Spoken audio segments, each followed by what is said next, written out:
ერთ დღეს ტენი სამსახურიდან სახლში ბრუნდებოდა.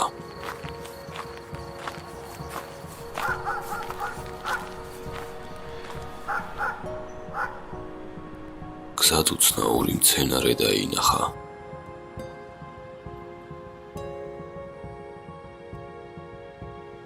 გადაწყვიტა აეღო და ახლოდან დაკვირვებოდა, ასეთი ყვავილი არასდროს უნახავს.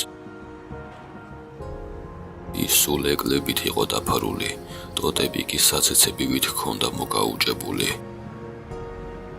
სიმართლე რომ თქვათ, მცენარემ ძალიან დააინტერესა და გადაწყვიტა სახლში წაეღო.